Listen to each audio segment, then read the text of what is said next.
Good evening friends, कैसे हैं आप लोग। आप लोगों का फिर से वेलकम है। तो दोस्तों, आज का जो हमारा टॉपिक है वो है राजस्थान के लोक नाट्य। ठीक है, तो लोक नाट्यों की एक क्लास रहने वाली है।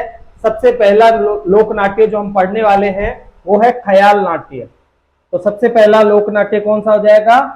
ख्याल नाट्य। ख्याल नाट्य। अच्छा, ख्याल नाट्य की मेन मेन बातें क्या हो जाएगी? तो ध्यान रख लेना कि आधुनिक जो भी नाटक है, आधुनिक नाटकों का जो उद्गम है वो कहां से हुआ है? ख्याल नाट्य से हुआ है।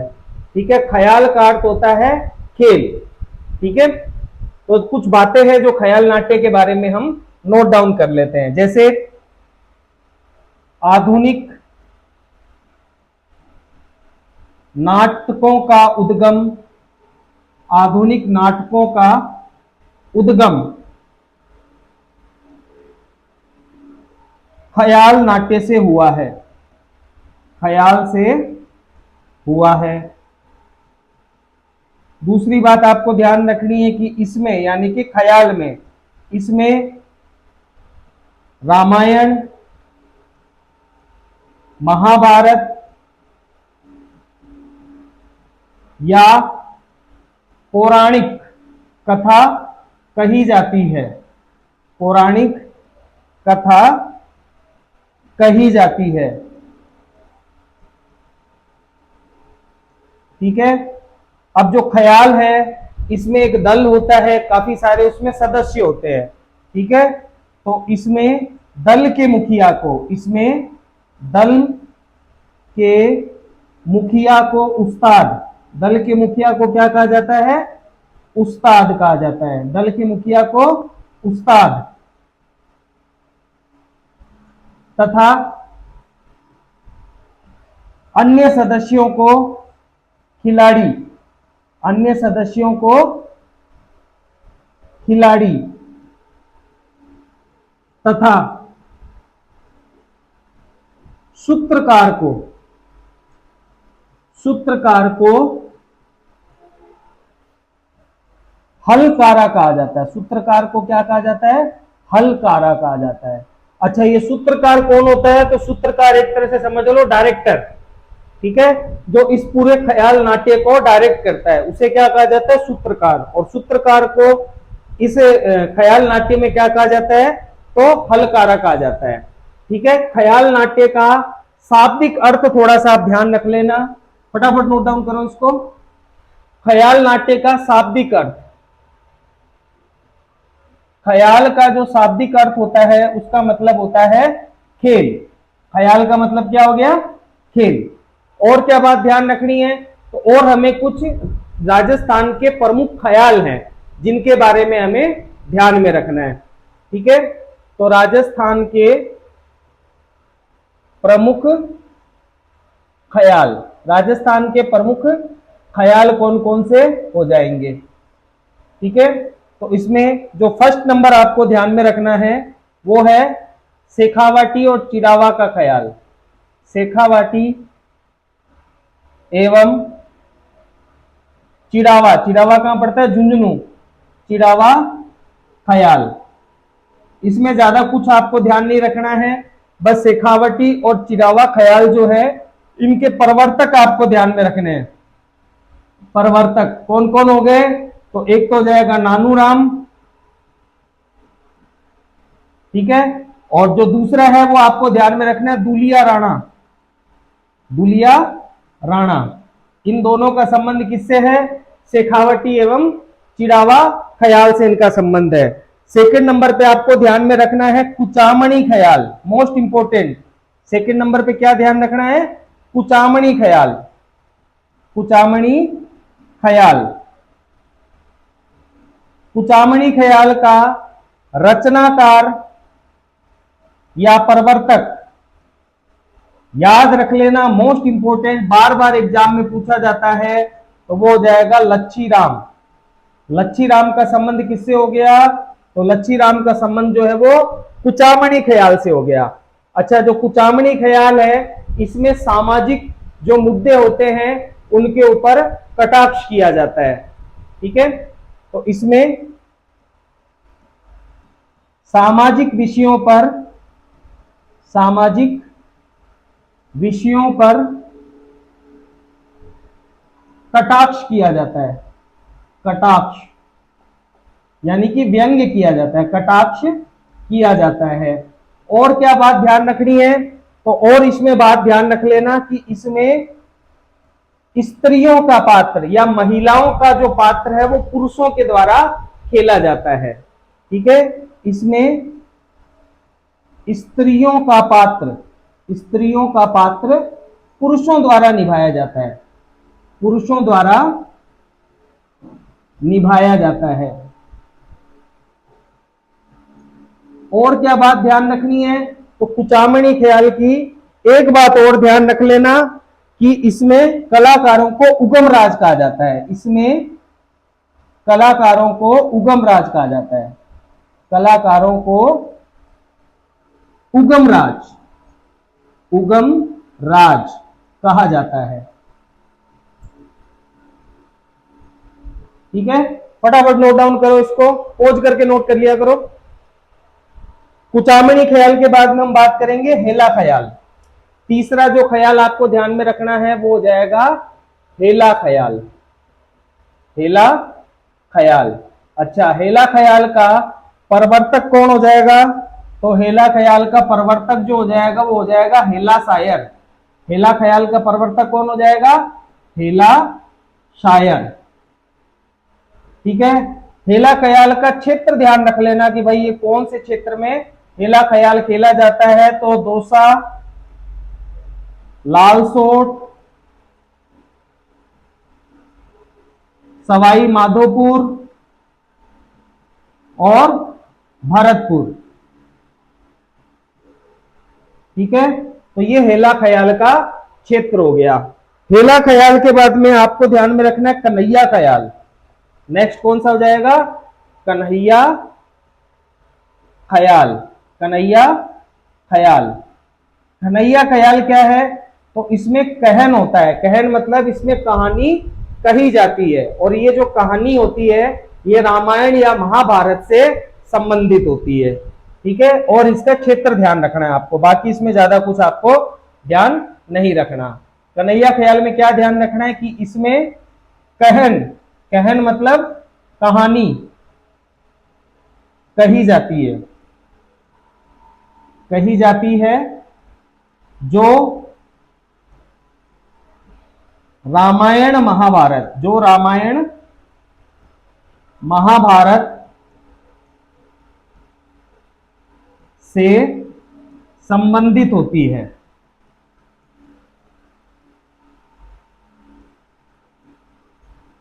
ठीक है, और एक बात और ध्यान रख लेना, इसका क्षेत्र, प्रमुख क्षेत्र, कौन से क्षेत्र में कन्हैया ख्याल खेला जाता है, तो कन्हैया ख्याल का जो क्षेत्र हो जाएगा वो हो जाएगा सवाई माधोपुर, भरतपुर, करौली और धौलपुर। ये इसका प्रमुख क्षेत्र हो जाएगा कन्हैया ख्याल। कन्हैया ख्याल के बाद नेक्स्ट आपको ध्यान में रखना है अली बख्श ख्याल। कन्हैया ख्याल के बाद नेक्स्ट कौन सा हो जाएगा, अली बख्श। अली बख्श ख्याल, अली बख्श ख्याल का प्रवर्तक कौन हो जाएगा, तो अली बख्श खुद है। इसका प्रवर्तक कौन हो जाएगा, तो इसका प्रवर्तक ध्यान में रख लेना अली बख्श। प्रवर्तक अली बख्श। अच्छा, अली बख्श जो है इसे क्या कहा जाता है, इसे अलवर का रसखान कहा जाता है। ठीक है, अली बख्श जो है इसके बारे में ध्यान रख लेना कि इसे अलवर का रसखान, अलवर का रसखान कहा जाता है। ठीक है, और ये जो अली बख्श ख्याल है कौन से क्षेत्र में खेली जाती है, तो वो भी ध्यान रख लेना क्षेत्र। तो क्षेत्र की बात करें तो अलवर भरतपुर, क्षेत्र कौन सा हो जाएगा, अलवर और भरतपुर। ठीक है, फटाफट नोट डाउन करो इसको। अली बख्श ख्याल के बाद में बात करेंगे जयपुरी ख्याल। अली बख्श ख्याल के बाद में नेक्स्ट हो जाएगी जयपुरी ख्याल। जयपुरी ख्याल कहां खेली जाएगी? जयपुर में। अच्छा, जयपुरी ख्याल का प्रवर्तक कौन हो जाएगा? तो जयपुरी ख्याल का जो प्रवर्तक है वो आप ध्यान रख लेना, हमीदुल्ला। कौन हो जाएगा? हमीदुल्ला। ठीक है। एक अन्य कलाकार का भी ध्यान रख लेना, जयपुरी ख्याल की अन्य कलाकार। तो जयपुरी ख्याल की जो अन्य कलाकार है वो हो जाएगी गौहर जान। कौन हो जाएगी? गौहर जान। ये भी थोड़ा सा आप ध्यान रख लेना। अच्छा, ये जो जयपुरी ख्याल है यह है गुणीजन खाना। गुणीजन खाना के कलाकारों द्वारा खेला जाता है। कलाकारों द्वारा खेला जाता है। अच्छा, ये गुणीजन खाना क्या है बताओ? कमेंट करके बताना कि गुणीजन खाना है क्या और इसकी स्थापना जयपुर में किसने की है। तो किसके द्वारा खेला जाता है जयपुरी ख्याल? गुणीजन खाना के कलाकारों के द्वारा जयपुरी ख्याल जो है वो खेला जाता है। ठीक है। और क्या इसमें ध्यान रखना है? तो इसमें बस ये ध्यान रख लेना कि इसमें स्त्रियों का पात्र, स्त्रियों का पात्र स्त्रियों द्वारा ही निभाया जाता है। स्त्रियों द्वारा ही निभाया जाता है। ठीक है। और एक और ख्याल है जिसको आप ध्यान रख लेना, वो है उपाली ख्याल। उपाली ख्याल। ठीक है। और उपाली ख्याल को बस आप इतना ध्यान रखना कि ये कौन से क्षेत्र में खेला जाता है। तो उपाली ख्याल जो है ये अलवर क्षेत्र के अंदर प्रचलित है। ठीक है। तो ये मेन बातें हो गई ख्याल से रिलेटेड। अब ख्याल के बाद में नेक्स्ट हम बात करने वाले हैं अगले लोक नाट्य की, जिसका नाम है तुर्रा कलंगी। ठीक है, फटाफट नोट डाउन करो इसको। नेक्स्ट हो जाएगा तुर्रा कलंगी। नेक्स्ट कौन सा हो जाएगा? तुर्रा कलंगी।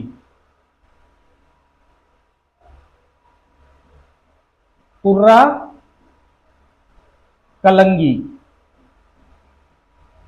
ठीक है। तुर्रा कलंगी की मेन बातें क्या हो जाएगी? तो यह है सबसे पहले खेला गया ख्याल है। सबसे पहले खेला गया ख्याल है। ठीक है। राजस्थान में इसका प्रारंभ चित्तौड़गढ़ से हुआ है। कहां से हुआ है? चित्तौड़गढ़ से हुआ है। चित्तौड़गढ़ से हुआ है। अच्छा, ये जो तुर्रा कलंगी है, ये तुर्रा कलंगी खेल जो है ये जमीन से 20 फुट ऊपर एक मंच पर खेला जाता है। अब ये जो मंच होता है चारों तरफ से महल नुमा होता है, यानी कि सजावट वाला मंच होता है, उसके ऊपर ये खेला जाता है। अब किस पर खेला जाता है? मंच पर खेला जाता है, इसलिए इसे माच का ख्याल भी कहते हैं। ठीक है। तो ये थोड़ा सा ध्यान रख लेना। यह है 20 फुट ऊंचे महल नुमा मंच पर खेला जाता है।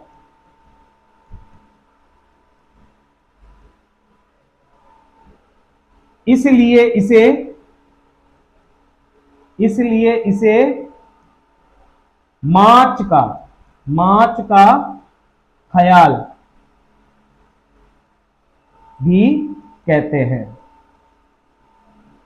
ठीक है।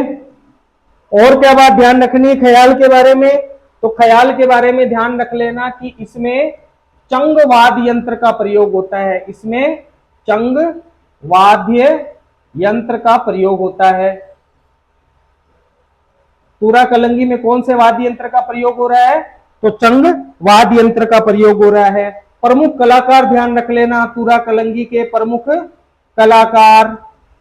तो प्रमुख कलाकार हो जाएंगे जय दयाल सोनी। नंबर 1 को ध्यान रख लेना, जय दयाल सोनी। ठीक है। और दूसरा आप ध्यान रख लेना नाना लाल गंधर्व। ठीक है। तो ये मेन बात हो गई तुरा कलंगी से रिलेटेड। फटाफट इसको नोट डाउन करो तुरा कलंगी को। हाँ, तो नेक्स्ट हो जाएगा रम्मत। अगला है रम्मत। रम्मत, तो देखो भाई रम्मत जो है, रम्मत की अगर बात की जाए तो रम्मत का प्रमुख क्षेत्र हो जाएगा बीकानेर और जैसलमेर। ठीक है, रम्मतों की शुरुआत जैसलमेर से हुई थी। तेज कवि के द्वारा जो है रम्मतों की शुरुआत की गई थी। ठीक है, रम्मत का आयोजन जो है वो खुले मंच पर होता है। रम्मत के खिलाड़ियों को खिलाड़ कहा जाता है। ठीक है, तो ये सब बातें किससे रिलेटेड हो गई? रम्मतों से रिलेटेड हो गई। तो देखो अगर बात की जाए रम्मत, तो प्रमुख क्षेत्र, रम्मत का प्रमुख क्षेत्र कौन सा हो जाएगा? तो ध्यान रख लेना, बीकानेर और जैसलमेर। प्रमुख क्षेत्र क्या हो जाएगा? बीकानेर और जैसलमेर। ठीक है, और क्या बात ध्यान रखनी है? तो ध्यान रख लेना प्रारंभकर्ता या प्रवर्तक। तो इसका जो प्रवर्तक है वो हो जाएगा तेज कवि। प्रवर्तक कौन हो जाएगा? तेज कवि। तेज कवि कहां का निवासी थे? तो जैसलमेर के निवासी थे। तेज कवि की रचनाएं ध्यान रख लेना। तेज कवि की रचनाएं, तेज कवि की क्या रचनाएं हो जाएगी? तो नंबर 1 पर तो आप ध्यान रख लेना गांधी जी से भेंट। गांधी जी से भेंट। और जो दूसरी रचना इनकी ध्यान में रखनी है वो हो जाएगी स्वतंत्र बावनी। स्वतंत्र बावनी, ये किसकी रचना है? तेज कवि की रचना है। अच्छा, और इसके बारे में क्या ध्यान रखना है रम्मतों के बारे में? तो ध्यान रख लेना इसका आयोजन खुले मंच पर होता है। इसका आयोजन खुले मंच पर होता है। खुले मंच पर होता है। और क्या बात ध्यान रखनी है? इसमें इसके कलाकार, इसके पात्र पहले से ही रंगमंच पर मौजूद होते हैं। रंगमंच पर मौजूद होते हैं। ठीक है, जैसे आपने बहुत से नाटक देखे होंगे, पर्दा खुलता है फिर किरदार बाहर आते हैं। इसमें ऐसा कोई सिस्टम नहीं है रम्मत में। इसमें जितने भी कलाकार होते हैं सारे के सारे उस मंच के ऊपर पहले से ही बैठे रहते हैं। ठीक है, और क्या बात ध्यान रखनी है? तो रम्मत के बारे में ध्यान रख लेना कि इसके कलाकारों को खिलाड़ कहा जाता है। इसके खिलाड़ी को यानी रम्मत खेलने वाले को क्या कहा जाता है? खिलाड़ कहा जाता है। खिलाड़ कहा जाता है। ठीक है, रम्मत का मुख्य आकर्षण कौन होता है?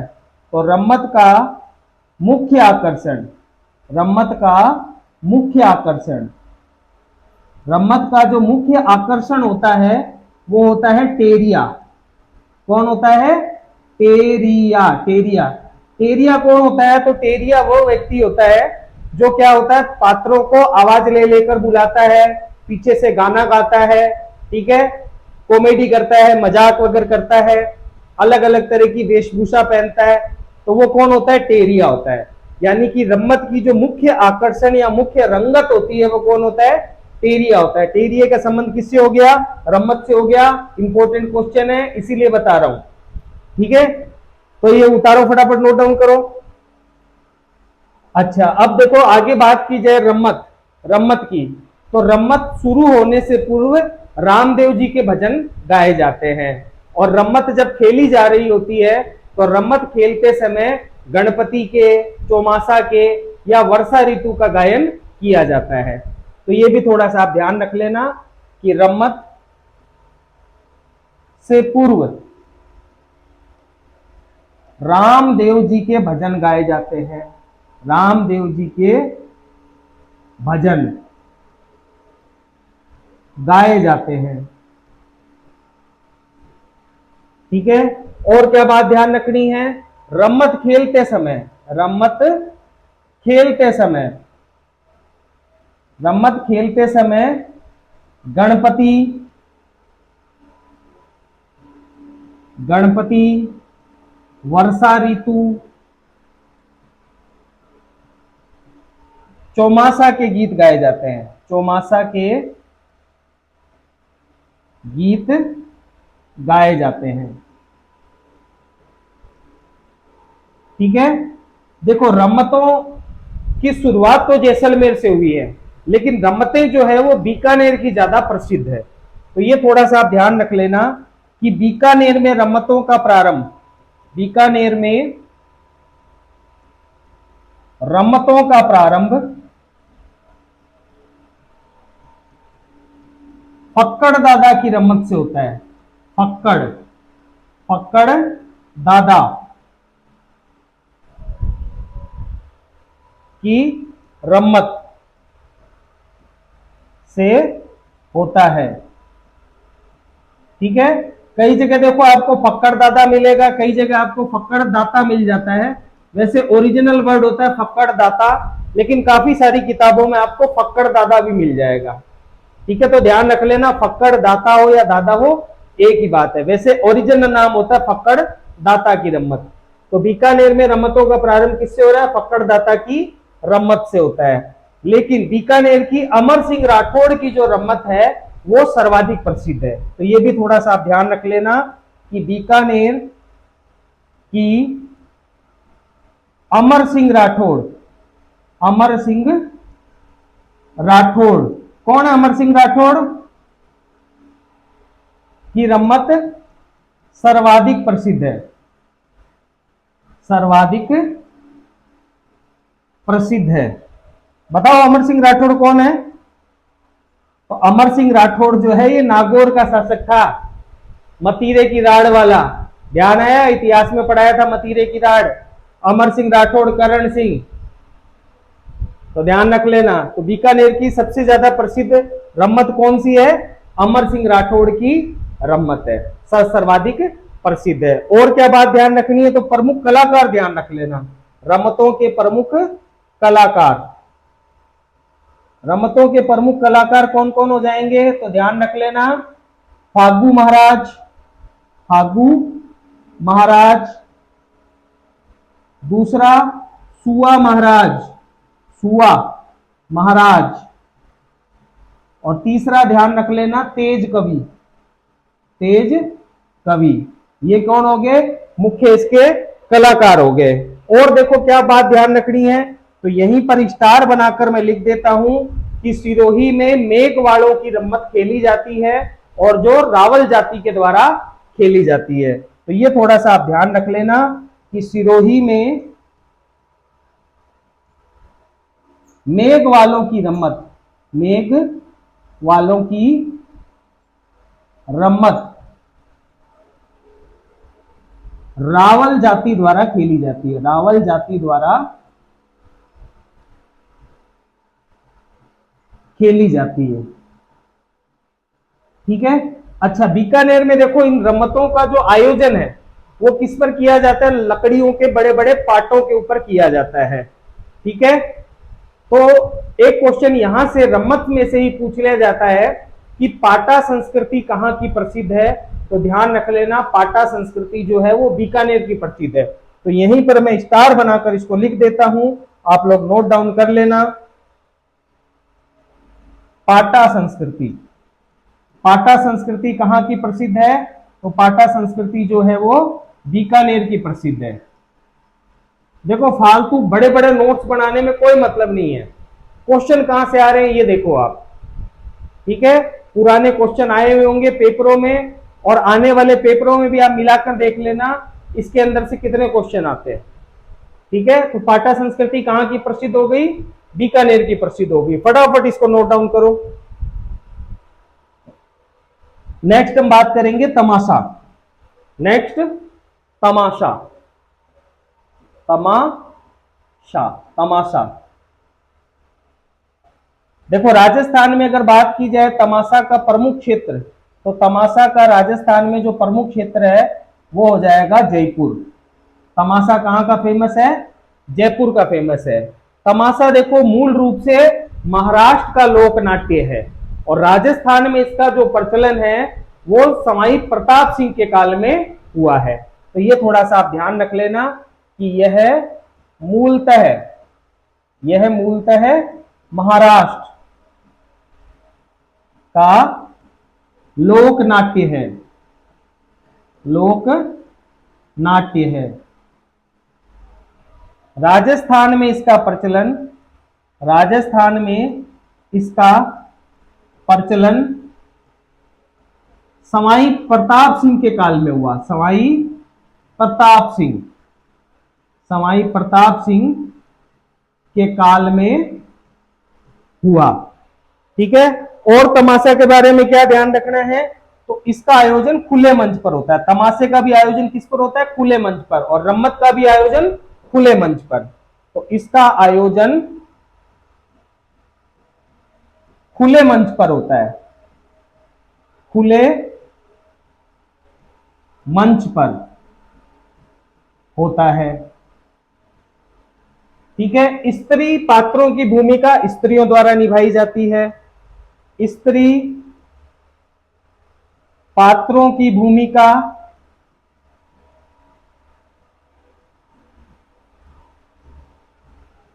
स्त्रियों द्वारा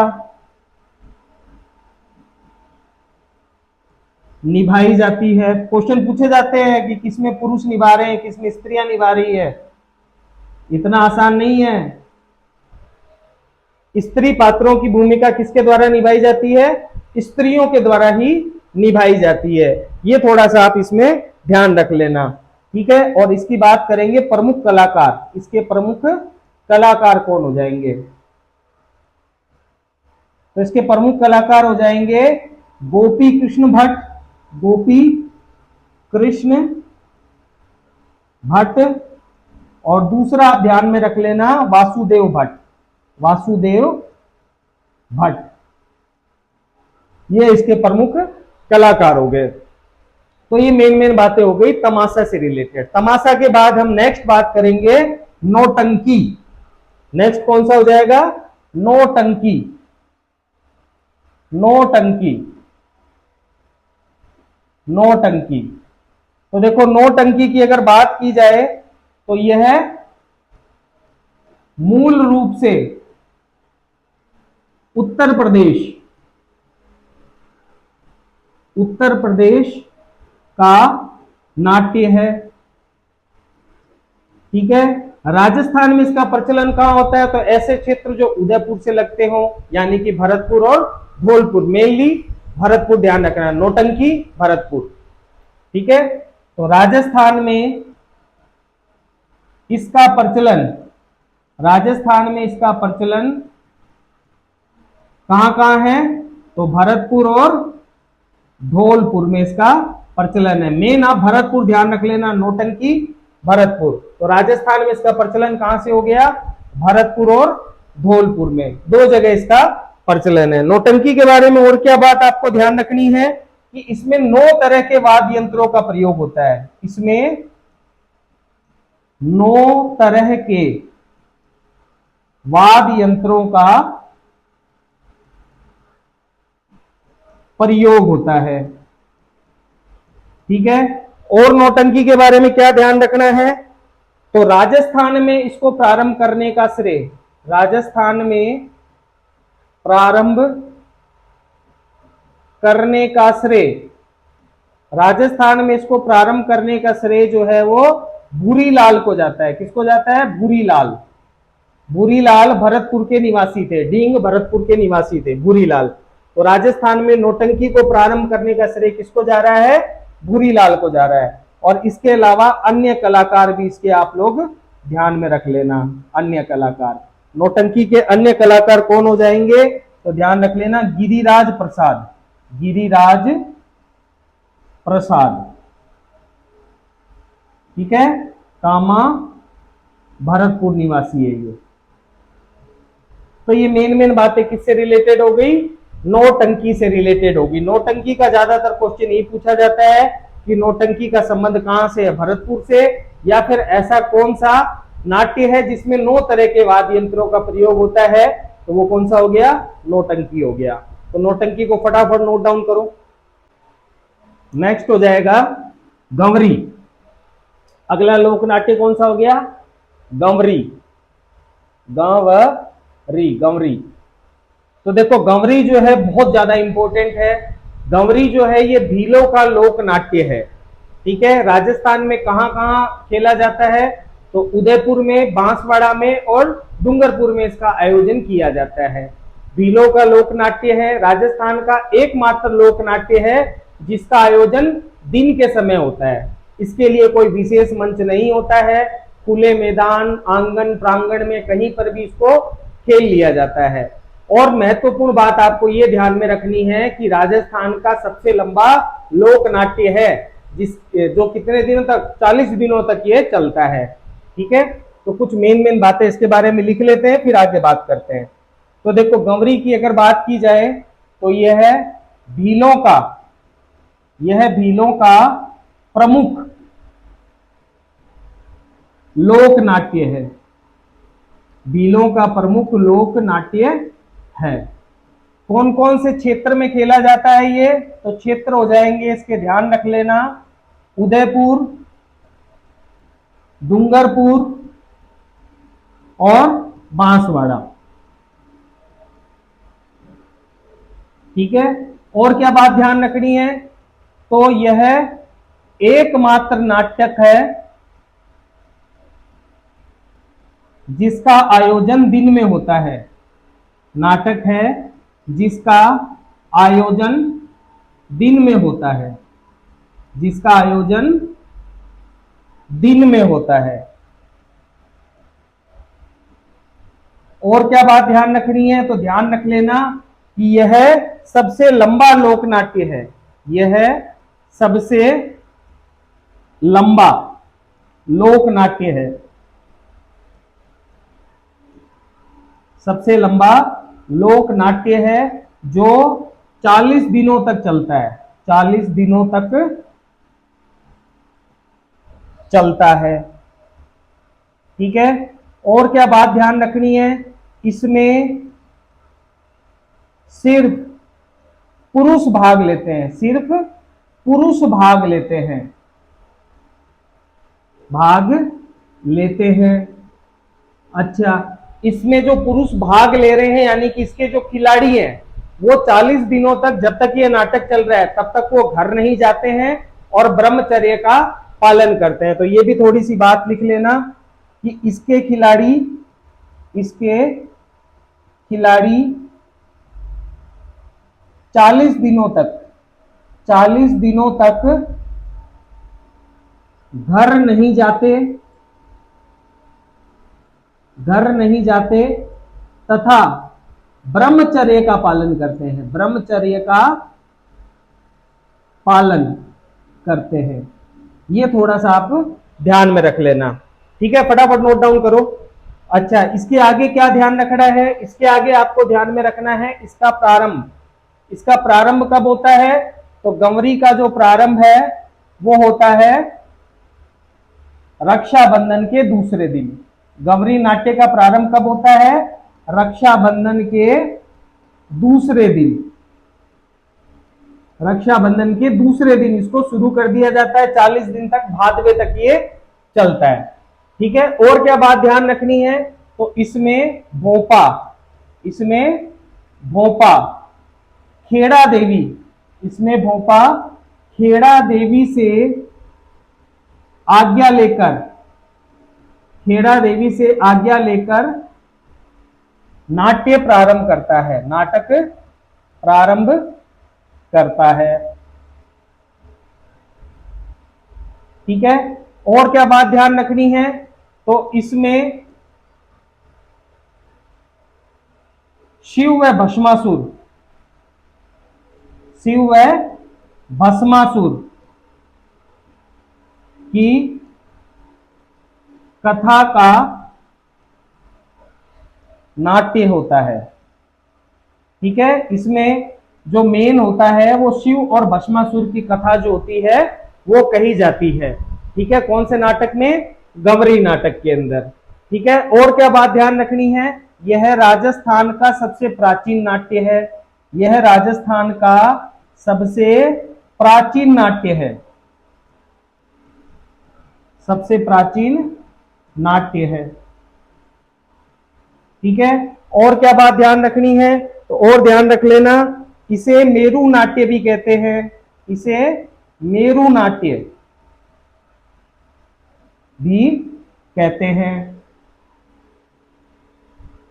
ठीक है, और क्या बात ध्यान रखनी है? तो दो एक बातें अपन को और ध्यान रखनी है।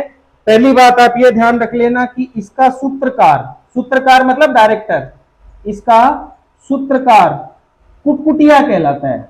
कुटकुटिया, कुटकुटिया कहलाता है। ठीक है, मुख्य नायक,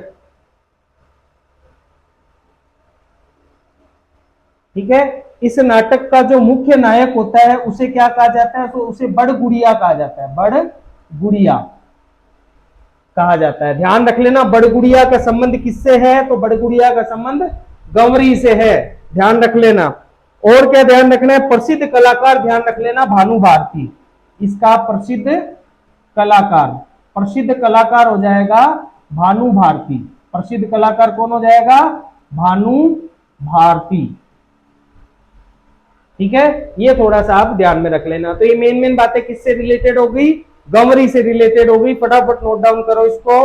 गंवरी के बाद में नेक्स्ट हम बात करेंगे भवाई की। गंवरी के बाद में नेक्स्ट कौन सा हो गया? भवाई। गंवरी के बाद नेक्स्ट हो जाएगा भवाई। भवाई नृत्य भी है, सर के ऊपर मटकियां रखकर जो नृत्य किया जाता है, भवाई नृत्य, उदयपुर क्षेत्र वाला। और भवाई लोक नाट्य भी है। यह गुजरात का लोक नाट्य है, गुजरात का लोक नाट्य है। ठीक है, राजस्थान में गुजरात के सीमावर्ती क्षेत्रों में प्रचलित है, सीमावर्ती क्षेत्रों में प्रचलित है। भवाई नाटक के प्रवर्तक ध्यान रख लेना, भवाई नाटक के जो प्रवर्तक है वो कौन हो जाएंगे? बाघा जी, बाघा जी। ठीक है, अच्छा, ये जो भवाई नाटक होता है ये किसी मंच के ऊपर नहीं किया जाता है, यानी कि इसका कोई विशेष मंच नहीं होता है। भवाई नाटक जो होता है इसके जो कलाकार होते हैं ये व्यंग वक्ता होते हैं। ये जो तत्कालीन समसामयिकी मुद्दे होते हैं उनके ऊपर व्यंग करते हैं। ठीक है, तो ये थोड़ा सा ध्यान रख लेना। भवाई के बारे में क्या ध्यान रखना है कि इसका कोई विशेष मंच नहीं होता, इसका कोई विशेष मंच नहीं होता। ठीक है, और क्या बात ध्यान रखनी है? तो एक बात और ध्यान रख लेना कि इसके कलाकार व्यंग वक्ता होते हैं, व्यंग वक्ता होते हैं जो समसामयिक यानी कि तत्कालीन समसामयिक मुद्दों पर सवाल जवाब एवं व्यंग करते हैं। ठीक है, और क्या बात ध्यान रखनी है? तो और बात ध्यान रख लेना कि इसमें गायन, हास्य एवं नृत्य पर बल दिया जाता है, एवं नृत्य पर बल दिया जाता है।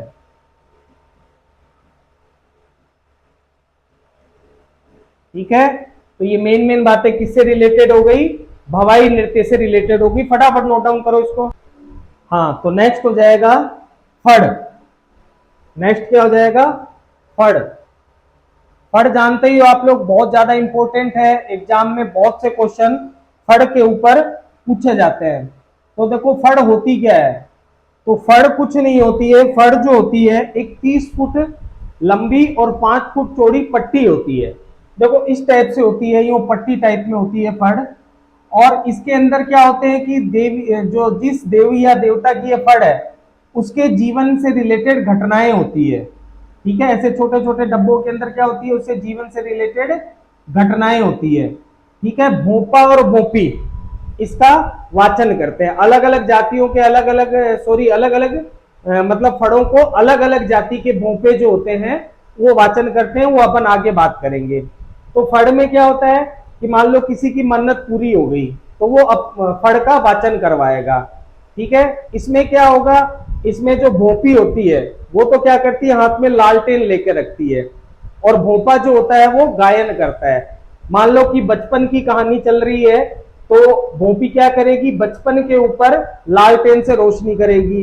मान लो कि आगे कोई कहानी चल रही है, जिस घटना के ऊपर कहानी चल रही होती है उसी घटना के ऊपर जो भोपी होती है वो लालटेन की रोशनी करती है। ठीक है, तो फड़ वाचन ये होता है। समझ में आ गया? तो फड़ क्या हो गई, फड़ जो है वो देवी देवताओं की जीवन गाथा का चित्रांकन होता है, इसमें चित्र बने होते हैं। ठीक है, तो अब फड़ के बारे में थोड़ा सा लिख लिया जाए, फिर मेन मेन बातें करेंगे। ठीक है, तो फड़ क्या होती है साहब, तो इसमें देवी देवताओं के जीवन गाथा का चित्रण होता है।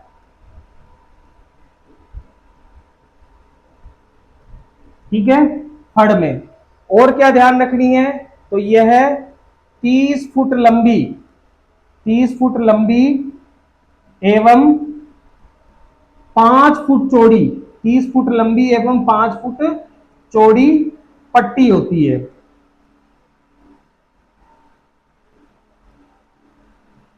ठीक है, फड़ का वाचन कब किया जाता है, जब किसी की मन्नत पूरी हो जाए। तो मन्नत पूरी होने पर, मन्नत पूरी होने पर रात्रि में गांव में फड़ वाचन की मान्यता है। ठीक है, यहां ध्यान रख लेना कि सबसे लोकप्रिय फड़ किसकी है, तो पाबू जी की। सबसे छोटी फड़ किसकी है, तो पाबू जी की। सबसे लंबी फड़ किसकी है, तो देवनारायण जी की। बहुत बार एग्जाम में पूछा जाता है सबसे छोटी, सबसे छोटी एवं लोकप्रिय, सबसे छोटी और सबसे प्रसिद्ध फड़ किसकी है, तो पाबू जी की। लोकप्रिय फड़ किसकी है, पाबू जी की। ठीक है, सबसे लंबी फड़, सबसे लंबी फड़, सबसे लंबी फड़ किसकी है, तो ध्यान रख लेना देवनारायण जी की, देवनारायण जी की। ठीक है, अब बात करें जैसे फड़ का वाचन, फड़ का वाचन, तो पाबू जी की फड़ का वाचन कौन करता है, पाबू जी की फड़ का वाचन, पाबू जी की फड़ का जो वाचन है वो नायक भोपों के द्वारा किया जाता है। तो पाबू जी की फड़ का वाचन कौन करता है, नायक भोपा, रावण हत्ता वाद यंत्र बजाते हुए। ठीक है, रावण हत्ता वाद यंत्र बजाते हुए पाबू जी की फड़ का वाचन कौन कर रहा है, नायक भोपा कर रहा है। ठीक है, रामदेव जी की फड़ जो है इसका भी बहुत वाचन किया जाता है। तो रामदेव जी की फड़ का वाचन, रामदेव जी की फड़ का वाचन, रामदेव जी की फड़ का जो वाचन है वो कौन कर रहा है, तो रामदेव जी की फड़ का वाचन कामड़ भोपे करते हैं, कामड़ भोपे। और ये भी कौन सा वाद्य यंत्र बजा रहे हैं, तो रावण हत्ता, रावण हत्ता वाद्य यंत्र बजाते हुए इसका वाचन कर रहे हैं। देवनारायण जी की फड़ सबसे बड़ी है, तो देवनारायण जी की फड़ का वाचन, तो देवनारायण जी की फड़ का जो वाचन है वो करते हैं गुज्जर भोपे, गुज्जर भोपे। और कौन से वाद्य यंत्र को बजाते हुए, तो जंतर वाद्य यंत्र को बजाते हुए गुज्जर भोपे जो है वो देवनारायण जी की फड़ का वाचन करते हैं। अच्छा, यहीं पर एक बात ध्यान रख लेना कि महिषासुर की फड़ का वाचन नहीं होता है, लेकिन बावरी जाति के लोग चोरी करने से पूर्व महिषासुर की फड़ का पूजन करते हैं, वाचन नहीं करते, पूजते हैं उसको बस। तो ये थोड़ा सा ध्यान रख लेना, ठीक है। क्या ध्यान रखना है कि महिषासुर की फड़ का वाचन नहीं होता,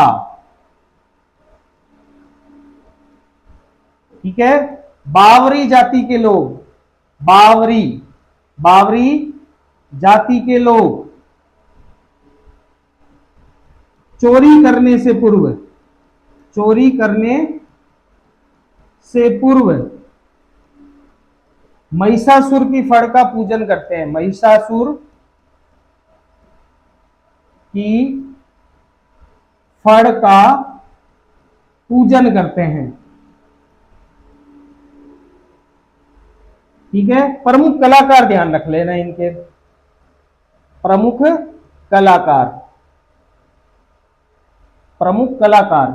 कलाकार हो जाएंगे श्रीलाल जोशी। प्रमुख कलाकार कौन हो गए? श्रीलाल जोशी। और दूसरा ध्यान रख लेना पार्वती जोशी। अच्छा, पार्वती जोशी के बारे में एक बार और ध्यान रख लेना, राजस्थान की प्रथम चितेरी महिला, राजस्थान की प्रथम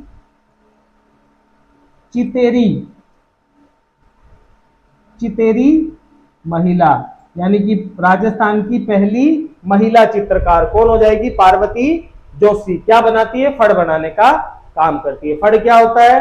तो पूरा मैंने आपको बता दिया कि देवी देवताओं के जीवन की गाथा होती है, जन्म से लेकर उनकी मृत्यु तक की सारी कहानी फड़ के अंदर आपको देखने को मिलेगी, ठीक है। तो ये हो गया फड़। फड़ के बाद में हम बात करेंगे चार बैत। फड़ के बाद में नेक्स्ट हम बात करेंगे चार बैत। अगला हो जाएगा चार बैत। चार बैत क्या है साहब? तो ध्यान रख लेना, यह मूलतः अफगानिस्तान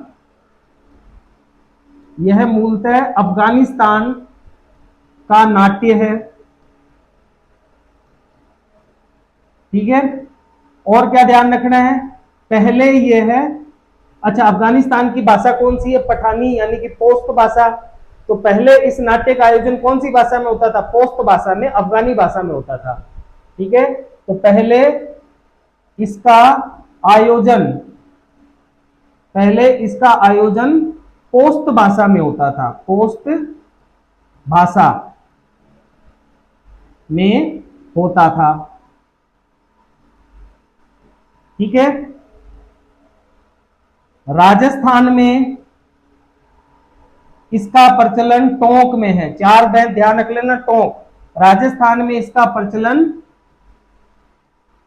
टोंक में है। राजस्थान में इसका प्रचलन कहां हो गया? टोंक में हो गया, ठीक है। प्रारंभकर्ता, इसका प्रारंभकर्ता कौन हो गया? तो इसका प्रारंभकर्ता हो जाएगा नवाब फैजुल्ला।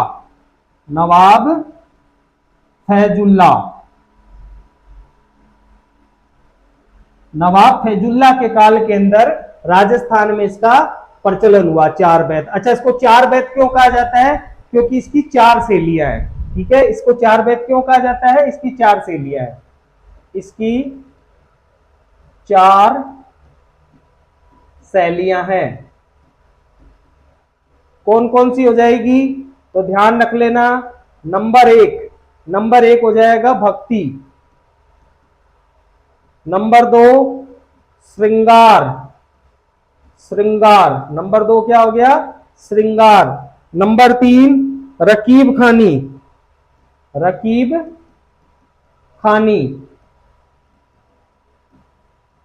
नंबर चार ध्यान रख लेना गम्माज। ये इसकी चार शैलियां हैं, ठीक है। और इसके मुख्य कलाकार ध्यान रख लेना करीम खान। मुख्य कलाकार कौन हो गए? करीम खान।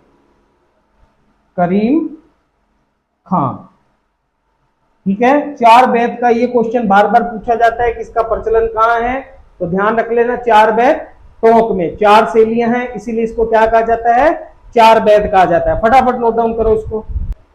हाँ, तो नेक्स्ट हो जाएगा गंधर्व नाट्य। अगला कौन सा हो जाएगा, गंधर्व नाट्य। गंधर्व नाट्य, गंधर्व नाट्य की देखो अगर बात की जाए तो ध्यान रख लेना इसका क्षेत्र, इसका क्षेत्र हो जाएगा मारवाड़। कौन से क्षेत्र में होता है, मारवाड़ क्षेत्र में। और क्या बात ध्यान रखनी है, तो यह गंधर्व जाति द्वारा किया जाता है, यह गंधर्व जाति द्वारा किया जाता है। जैन धर्म पर आधारित होता है, जैन धर्म पर आधारित। प्रमुख कलाकार, प्रमुख कलाकार, इसके प्रमुख कलाकार ध्यान रख लेना, अंजना सुंदरी और मैना सुंदरी, अंजना सुंदरी और मैना सुंदरी, अंजना सुंदरी और दूसरा मैना सुंदरी। ठीक है, गंधर्व नाट्य। गंधर्व नाट्य के बाद में नेक्स्ट जो आपको ध्यान में रखना है, वो आपको ध्यान में रखना है बेटकी नृत्य, बेटकी नाट्य। बेटकी नाट्य क्या है साहब, तो एक तरह से कव्वाली टाइप में है ये। ठीक है, इसमें क्या होता है कि दो दल होते हैं, आमने सामने बैठ जाते हैं और एक दूसरे से सवाल जवाब करते हैं। ठीक है, तो इसमें दो दल आमने सामने, दो दल आमने सामने बैठकर एक दूसरे से सवाल जवाब करते हैं, सवाल जवाब करते हैं। फटाफट नोट डाउन करो इसको। नेक्स्ट है इसके बाद में दंगली नाट्य, दंगली नाट्य, दंगली नाट्य। दंगली नाट्य क्या है साहब, तो इसमें क्या होता है, सैकड़ों की संख्या में लोग होते हैं, दो दलों में बट जाते हैं, आमने सामने खड़े हो जाते हैं और बारी बारी से एक दूसरे के सामने काव्य और नृत्य करते हैं, कविताएं बोलते हैं और नृत्य करते हैं। तो दंगली नाट्य क्या हो जाएगा, तो इसमें सैकड़ों लोग दो दलों में बंटकर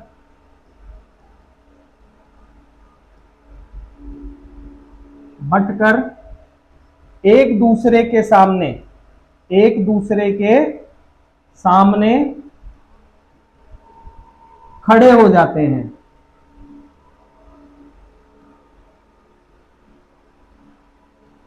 तथा बारी बारी से काव्य एवं नृत्य करते हैं, काव्य एवं नृत्य करते हैं। तो ये नाट्य कौन सा हो गया, दंगली नाट्य। दंगली नाट्य के बाद में नेक्स्ट आप ध्यान रखना स्वांग। दंगली नाट्य के बाद में नेक्स्ट क्या हो जाएगा, स्वांग। और स्वांग काफी इंपॉर्टेंट है। ठीक है, स्वांग के बारे में क्या बातें ध्यान रखनी है, तो ध्यान रख लेना, इसे बहरूपिया नाट्य भी कहते हैं, बहरूपिया, बहरूपिया नाट्य भी कहते हैं।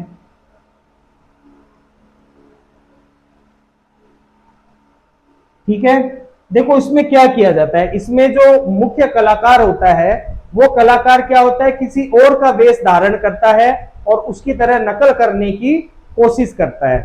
ठीक है, तो इसका जो मुख्य कलाकार होता है उस मुख्य कलाकार को क्या कहा जाता है, बहरूपिया कहा जाता है। ठीक है, तो इसका मुख्य कलाकार बहरूपिया रूपिया कहलाता है, जो किसी अन्य व्यक्ति के किरदार की नकल करता है, किरदार की नकल करता है। ठीक है, कभी मोदी जी बन जाता है, कभी कुछ बन जाता है, तो किरदारों की नकल करता है। ठीक है, और क्या बात ध्यान रखनी है, तो इसमें ध्यान रख लेना कि यह भांड या भानमती जाति द्वारा किया जाता है। यह भांड तथा भानमती जाति द्वारा किया जाता है।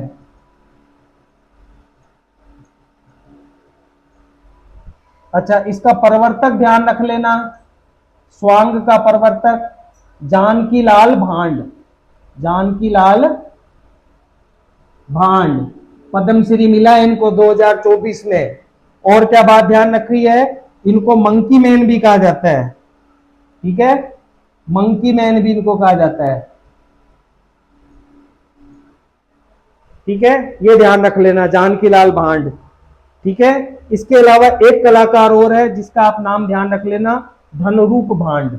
एक कलाकार और है, उसका नाम भी ध्यान रख लेना, धनरूप भांड। ठीक है, फटाफट नोट डाउन करो इसको।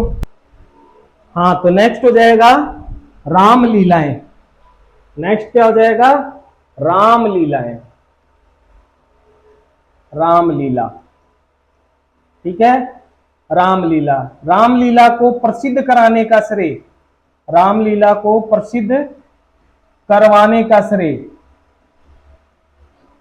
रामलीला को प्रसिद्ध कराने का श्रेय जाता है गोस्वामी तुलसीदास को, गोस्वामी तुलसी। ठीक है, और क्या बात ध्यान रखनी है, राजस्थान की प्रसिद्ध रामलीलाएं, राजस्थान की प्रसिद्ध रामलीलाएं, राजस्थान की कौन कौन सी प्रसिद्ध रामलीलाएं हो जाएगी, तो इसमें फर्स्ट नंबर आप ध्यान रख लेना, बिसाऊ, बिसाऊ झुंझुनू। बिसाऊ कहां पड़ता है, झुंझुनू में पड़ता है बिसाऊ। ठीक है, तो बिसाऊ की रामलीला की क्या विशेषता हो जाएगी, तो यहां की जो रामलीला होती है वो मूक रामलीला होती है, मूक रामलीला। इसमें कुछ भी बोला नहीं जाता है, केवल इशारों के माध्यम से बात की जाती है, तो ये ध्यान रख लेना, बिसाऊ की मूक रामलीला। बिसाऊ कहां पड़ता है, झुंझुनू में। दूसरा आप ध्यान रख लेना, अटरू, अटरू कहां पड़ता है, बारा में। अच्छा, यहां की रामलीला की क्या विशेषता है, तो यहां की रामलीला में जो धनुष होता है, शिव धनुष होता है, उसे दर्शकों के द्वारा तोड़ा जाता है। ठीक है, तो इसमें धनुष दर्शकों द्वारा तोड़ा जाता है, दर्शकों द्वारा तोड़ा जाता है। ठीक है, नेक्स्ट आपको क्या ध्यान रखना है, तो तीसरा आप ध्यान में रख लेना, रामलीला जुलूस सवारी, रामलीला जुलूस सवारी। रामलीला की जो जुलूस सवारी है ये निकलती है भरतपुर में। ठीक है, और एक ध्यान रख लेना, डाढ़ कड़ी के दोहों की रामलीला, नंबर 4, डाढ़ कड़ी,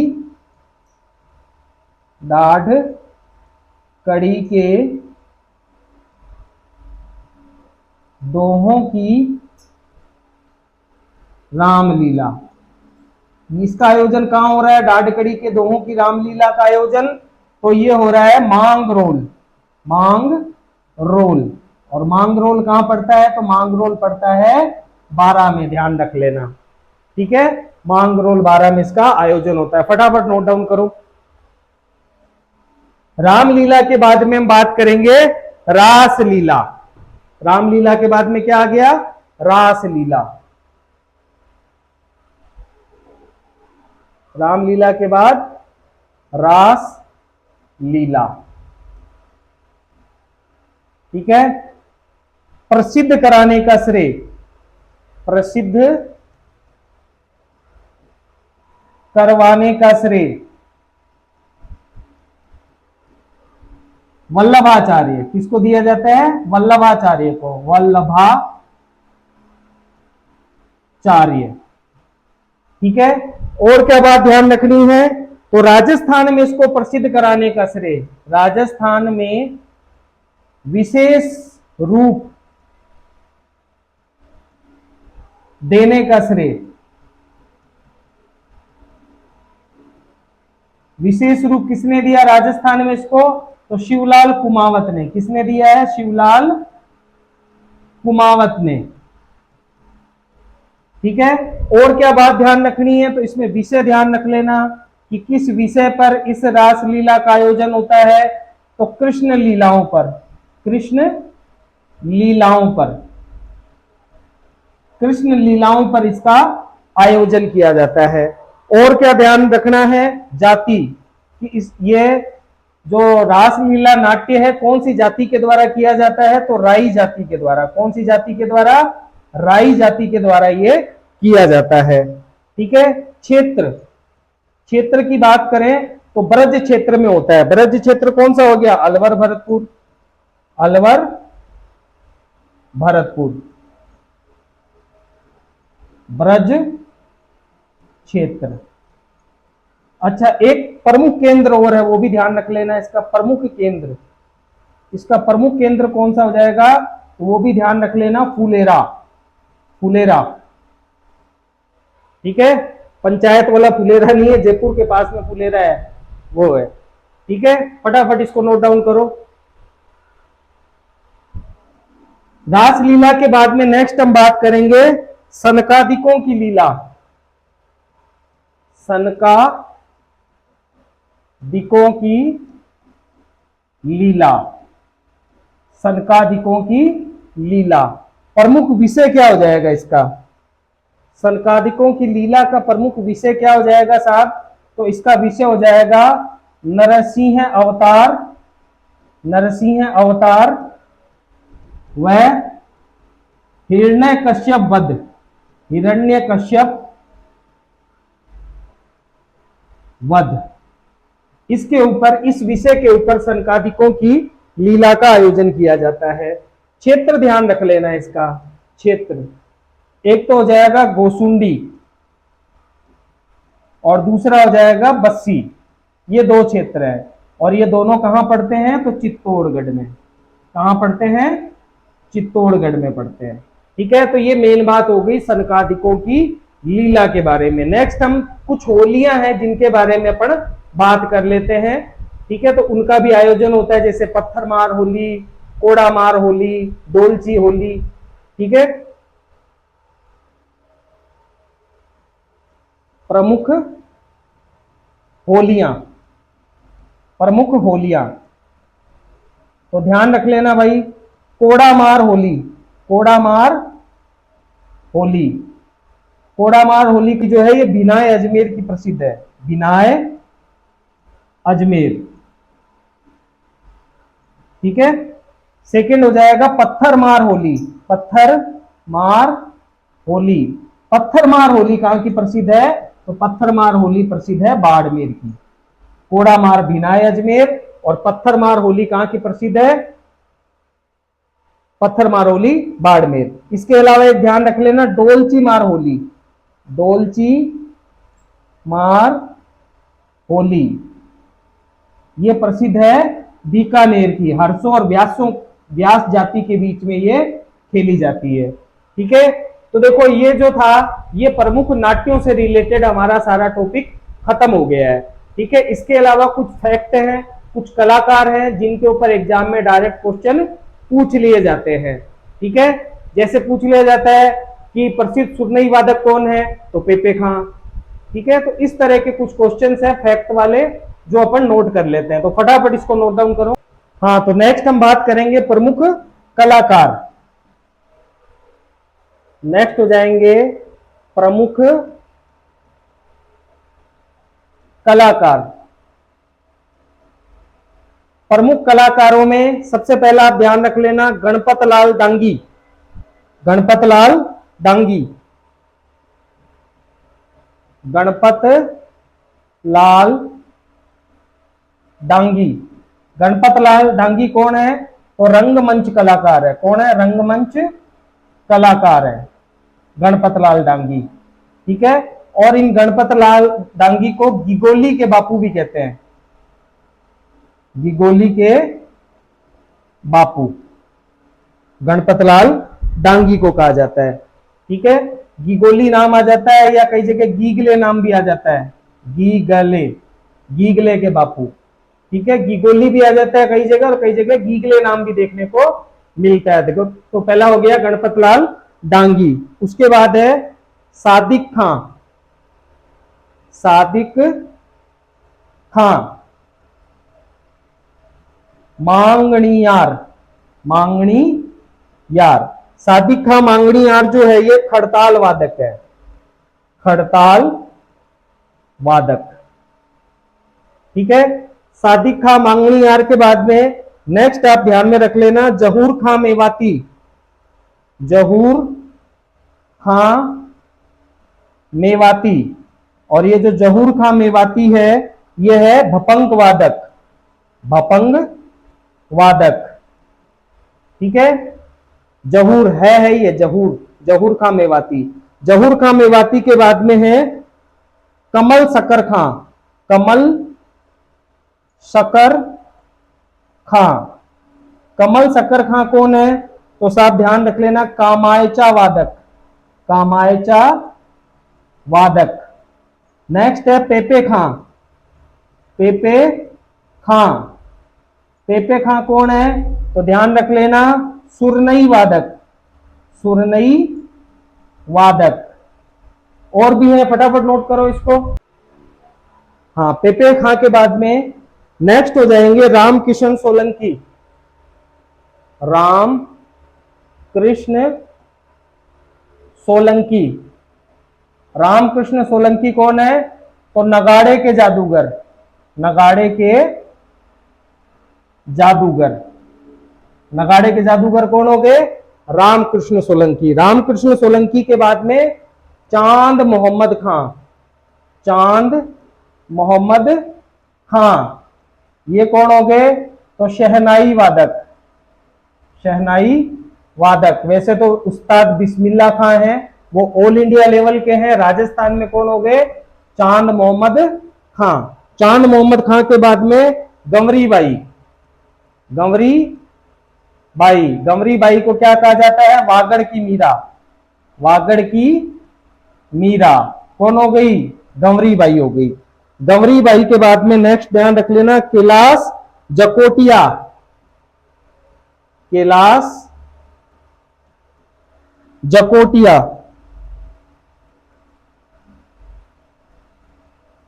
क्लॉथ आर्ट। क्लॉथ आर्ट यानी कि कपड़ों के ऊपर चित्रकारी करने वाले व्यक्ति हैं ये। ठीक है। कैलाश जकोटिया। कैलाश जकोटिया के बाद में कृपाल सिंह शेखावत। कृपाल सिंह शेखावत। कृपाल सिंह शेखावत कौन है? तो ये ब्लू पोट्री। ब्लू पोट्री के जादूगर। ब्लू पोट्री के जादूगर कहा जाता है। ब्लू पोट्री क्या होती है? तो जो नहीं होता मिट्टी के बर्तन, मिट्टी के बर्तन, उसी को क्या कहा जाता है? ब्लू पोट्री कहा जाता है। कृपाल सिंह शेखावत। उसके बाद में ध्यान रख लेना विश्व मोहन भट्ट। पंडित विश्व मोहन भट्ट। इन्होंने मोहन वीणा का आविष्कार किया है। मोहन वीणा का आविष्कार। मोहन वीणा का इन्होंने आविष्कार किया है। और क्या ध्यान रखना है? तो ध्यान रख लेना नेक्स्ट उदय शंकर। उदय शंकर नर्तक। कौन है? नर्तक। भारतीय बेले के जनक। भारतीय बेले के जनक। बेले डांसिंग जानते ही हो, तो भारतीय बेले के जनक कौन हो गए? उदय शंकर हो गए। फिर है प्रभात जी सुथार, प्रभात जी सुथार, प्रभात जी सुथार कौन हो गए? तो ध्यान रख लेना, बस्सी नाट्य कला का जनक, बस्सी नाट्य कला का जनक। फटाफट नोट डाउन करो इसको। नेक्स्ट है अली अंबर खान। नेक्स्ट कौन हो जाएगा? अली अंबर खां। अली अंबर खां कौन है? तो मारवाड़ का तानसेन, मारवाड़ का तानसेन कौन हो गया? अली अंबर खां। अली अंबर खां के बाद में नेक्स्ट ध्यान रख लेना, देवीलाल सागर, देवीलाल सागर। देवीलाल सागर कौन है? तो ध्यान रख लेना, भारतीय लोक कला मंडल, भारतीय लोक कला मंडल संस्थापक, भारतीय लोक कला मंडल का संस्थापक है। भारतीय लोक कला मंडल कहां पर है? तो उदयपुर में है। ठीक है, देवीलाल सागर। देवीलाल सागर के बाद में कोमल कोठारी, कोमल कोठारी, कोमल कोठारी कौन है? तो रूपायान संस्था, रूपायान संस्था के संस्थापक। ठीक है, कोमल कोठारी। कोमल कोठारी के बाद में ध्यान रख लेना, श्रीलाल जोशी, श्रीलाल जोशी कौन है? तो फड़ चित्रकार, फड़ चित्रकार श्रीलाल जोशी है। श्रीलाल जोशी के बाद में नेक्स्ट आप ध्यान में रख लेना, अर्जुन प्रजापति, अर्जुन प्रजापति, अर्जुन प्रजापति कौन है? तो मूर्ति कलाकार, मूर्ति कलाकार। देखो इनमें से क्वेश्चन कई जगह पूछे जाते हैं, कई जगह पूछे जा सकते हैं। ठीक है, सीधा आपको व्यक्ति दे देंगे और पूछ लेंगे किस कला से इसका संबंध है, तो वहां पर उलझ जाओगे, इसीलिए इसको लिखवा रहा हूं मैं। ठीक है, नेक्स्ट आप ध्यान में रख लेना, मुनि जिन विजय, मुनि जिन विजय, मुनि जिन विजय। ठीक है, तो ये कौन हो जाएंगे? पुरातात्विक,